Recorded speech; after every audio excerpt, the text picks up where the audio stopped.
pumunta doon kay Alice ko? Dalawang bisis ka pumunta. Anong purpose mo doon?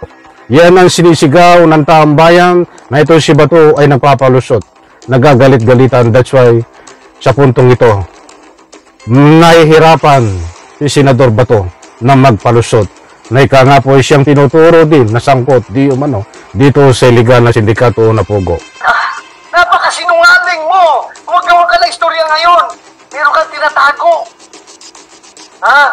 Ano nga ang tinatago? Sige nga, kung ano tinatago? Pangalan mo ba ito ang tinatago nito? Kita pa palabasin dito sa session hall nito kahit na hawak ka na ng NBI. Tilio, hindi kita papalabasin dito sa session hall nito.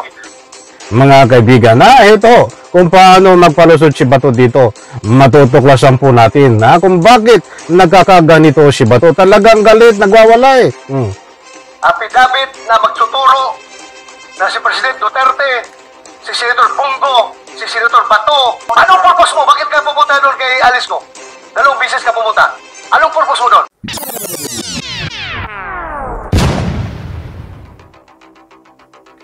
Alright, welcome back to my YouTube channel. I'm Andy's Vlog. Ito, mga kaibigan, talakayin muli natin ito. Itong tudo tanggi ni Senador Bato na ang kanyang pangalan ay sinasangkot dito sa illegal na Pogo. Marami ho ito Dating Presidente Digong, Senador Bongo, General Karamat, Senador Bato, na itinuturong utak di umano sa pagpapatakbo nitong illegal na Pogo. Mga kaibigan, gusto ko pong ibahagi sa inyo itong mga ilang eksena na ganapan dito sa pagpapalusot todo tanggi ni Senador Bato, todo depensa. At ang ginawa niya nga paraan ay nagdrama, nagalit-galitan, kunwari galit, pero galit nga. Na talagang nagwala diyan sa loob ng hearing sa Senado. Mga kaibigan, bigyan po natin ito ng linaw. Sapagkat ang dami ang nagtatanong na itong galawan ni Senador Bato na siyang tinuturo din ang kanyang pangalan kasama ang mga nabanggit ko pang mga ilang pangalan. Palusot na daw di umano ito at nahihirapan ng magpalusot itong si Senador Bato. Kaya't nagagawa niya na ika nga po'y magalit-galitan, kunwari ay galit, only in the Philippines. Bibigyan po natin ng linaw ito sapagkat may punto ho sila sa mga ganyan na galawan ni Bato na kunwari ay galit, nagagalit-galitan at nahihirapan na magpalusot. Bayan mga kaibigan, muli ko kayong inaanyayahan kung pwede lang patapusin natin ng vlog na ito at nang sa ganon lubos po nating maunawaan. Ito, huwag na nating patagalin. Nako, matindi ito, mga galawan ni Senador Bato. Ito, I was a former chief of staff of IG. I became the deputy director for operations of intelligence group, IG. I became a deputy director for administration of intelligence group. I became. How come in the world na nahuli na si Alice Go doon, kailangan ka pa dalhin ni Makapas doon sa Indonesia para kumbinsin? Ito si Senador Bato na pinupuntirya muli itong bagong nauugnay na si Maslog. Na napakalaki ang kaugnayan dito kay Alice Go. Yung mga sinabi niya ay pinatunayan na galing siyang Indonesia. Nakausap si Alice Go sa Indonesia. Siyempre yung usapan na yun ay may nireveal itong si Alice Go. Ang nakala nila ay hindi kakanta o ikanta nitong ika nga si Maslog kung ano man ang napag-usapan nila, mga kaibigan. Ito I became, sabi nga ni Bato, tingnan nyo kung paano magpalusot dito si Bato, huling-huli ng taong bayan. Tingnan niyo po. Si Alice Go. I don't see any logic. Wala ako nakikitang intelligence value sa presensya mo, sa papel mo doon. Bakit ang IG gagamitin ka? Huli na siya eh. Huli na siya. Bakit ka kasama sa IG? Wala akong nakitang intelligence value sa'yo. Eh, siguro ang intelligence value sa'yo kung magamit ka for any other reasons na pwede kang gamitin. Yan ang palusot ho at ang ni-insist ni Senador Bato. Ginagamit di umano itong babae na si Maslog na may kaugnayan dito ho kay Alice Go. Ha? Yan po ang sabi ni Bato eh. Bato, nahihirapan ka na magpalusot. Ito pa. Your Honor, the instructions po is this. Sino nagbigay ng instructions? Sa PNP po, Sino? si General Macapas. Anong instructions niya? Na sana umuwi si, that she will, kung pwede siya kausapin, na... Oo, yun na, huli ka. That she will, at kung pwede siyang kausapin. Alam mo, No, that's matagal what na I'm saying. kung pulis, ikaw, sinungaling ka. Napakasinungaling mo. Gumagawa ka ng istorya ngayon. Meron kang tinatago. Ha? Ano nga ang tinatago? Sige nga, kung ano tinatago? Pangalan mo ba ito ang tinatago nito? Kita pa palabasin dito sa session hall ito kahit na hawak ka na ng NBI. Tilio, hindi kita papalabasin dito sa session hall ito. Kung hindi ka magsabi na totoo. I don't know how to deal with this kind of resource person. Nagbanta pa, hindi pa lalabasin. I suspect nandun ka. Pupunta ka sa Indonesia because somebody is using you for an irregular operation. Kang lingo-lingo dyan. I am sure. Magalit, huwag daw lilingo-lingo. Ay alam daw niya, kaya ang may sabi ni Bato, ginagamit lang daw ito. Hindi niya pa matumbok eh, nagpapalusot, ito pa. Somebody is using you. I suspect. Ano? Ano masasabi mo ngayon? Miss Maslog. No, Your Honor. No? No, Your Honor. Sigurado ka? Yes, Your Honor. Huwag mo ako lukuhin. Huwag mo ako lukuhin. I am not, Your Honor. I have the goods against you. I have the goods against you. Ano yun? The goods. Madam Chair, next, I will pin you down. I will pin you down. I tell you. I will pin you down. I will pin you down. I am sure Galit si Bato, nagalit na si Bato. Hindi na makalusot si Bato. Nagpapalusot. about them. I will pin you down. Huwag mong gamitin yung pagkamarok mo. Kung dumaan ka na, namatay ka na noon, at ngayon bigla ka nabuhay, at ngayon ginagamit ka for irregular operations against us. You cannot, hindi ka makakalusot sa akin. I tell you. I tell you.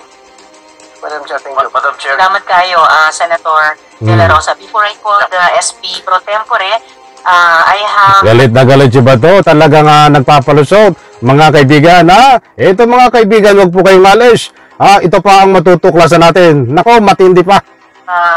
confirmation na pumunta ngang Indonesia si Ms. Maslog. But I will wait for that officially on the record from the BI.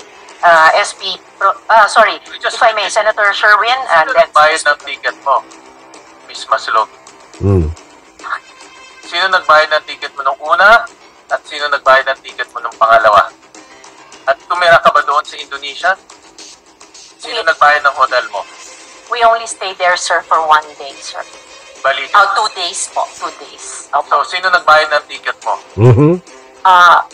I-refund po ng ano po, ng government po. Sino ng government? Yan si Maslogo na talagang galit na galit si Bato dito. Ito pa. Nako, matindi itong matutuklasan natin. Mga mahal kong taga-subaybay. Sinong government? Government, alam mo, Philippine government? hirap na hirap nga ang IG magpadala ng ahente pupunta sa ibang bansa.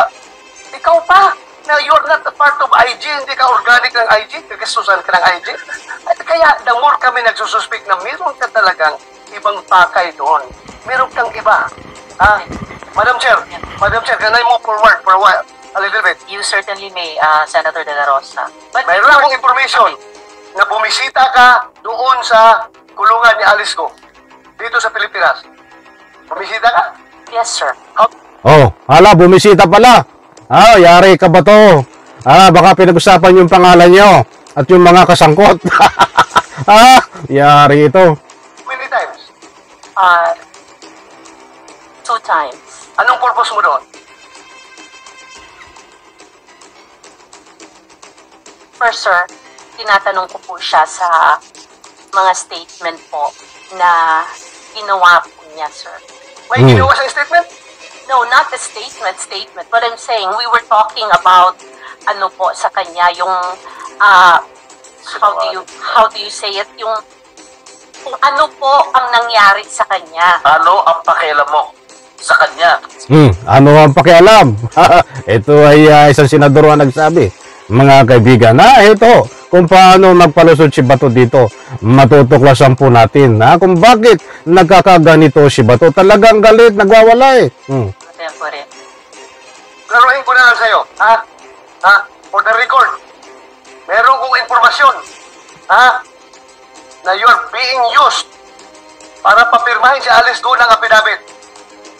Affidavit na magsuturo na si President Duterte, si Senator Bungo, si Senator Bato, si General, si IDG, Karamat! General Karamat ay nasa likod ng pugo. Merong tao from Malacanang nag-uutos sa'yo. Meron akong information. I can pin you down, my God. Huwag kang kailing-iling dyan. Alam kong informasyon na yan. Is that correct? No, Anong purpose mo? Bakit ka pupunta doon kay Alice ko? 2 beses ka pumunta. Anong purpose mo doon? Sige. At sino kasama mo? Like what I said, sir, ang kasama ko po pagpunta doon sa Indonesia ay IG. Yari ito, yari. Nako, matindi ito mga mahal kong taga-subaybay. Marami pa po yan na ibabahagi ko sa inyo. Na mga kaganapan diyan no sa iring. At bigyan po natin ng maikli at baka tayo kulangin sa oras na komentaryo ito. Napakadami yung nagsasabi na ito nga si Bato ay nagagalit-galitan di umano. Na isang paraan na nagpapalusot. Tingnan nyo, nagwala. Dahil nabanggit ang kanyang pangalan, kahiyaan niya. Dahil siya nag-iimbestiga, dito ho sa pugo. Subalit nadamay ang kanyang pangalan ho. Bagamat sabi nga niya ay yung kanya ay may mga impormasyon siya na nakuha na pangalan niya Duterte, si Digong, Bongo at isa pang General na Police, si Karamat ang kinanta dito. Yun daw yung impormasyon niya. Subalit wala hong pag-amin dito. Itong babae na ikangay sa harapan nila nung kinumpronto nila. Mga kaibigan, maaaring dito ho, sa mga galawan ni Bato kung susuriin po natin, ay nagpapalusot. Alam niya na talagang itutuga siya. Alam niya na sasabihin ang kanyang pangalan. Dahil siya ang nakakaalam kung sino ang mga sangkot dito ayon sa kanyang galawan. Baka lang. Baka talagang alam niya na Kaya gumagawa ho ng paraan na ilihis ang issue na kunwari kung mabanggit man ang pangalan na Bato, at kung malaman kasangkot ang pangalan Bato, alam na nga ho. Ito yung Duterte, Bongo, istang taktika, istang strategy ho ni Bato na gumawa ng paraan na talagang kunwari ay inutos ng Malacanang na sabihin itong mga pangalan na Bato, Digong, Bongo, at isa pang ikangay si General Karamat. Yun na po ayon sa mga nagbibigay ng anumang public opinion diyan po sa comment section at kahit saan ako lumibot ho. Yan ang sinisigaw ng taong bayan na ito si Bato ay nagpapalusot, nagagalit-galitan. That's why sa puntong ito nahihirapan si Senador Bato na magpalusot na ika nga po siyang tinuturo din na sangkot di umano dito sa illegal na sindikato na Pugo. Okay, alright? yan, nung sarap po sana magbigay ng anumang public opinion, kinulang po tayo sa oras. Bigyan po natin uli sa ibang pagkakataon para talakayin po natin ito. Dahil mismo, ang ginagawang taktika dito ni Bato, ayon sa kanyang pahayag, ay mayroong kinalaman si President Marcos dito. Kasi ang sabi nga niya ay utos galing sa Malacanang. Kaya nababanggit ang mga pangalan na sangkot at yung kanyang pangalan nga, mga kaibigan. Maraming salamat. Pagpalain po tayo lahat. Bye-bye. Palapak.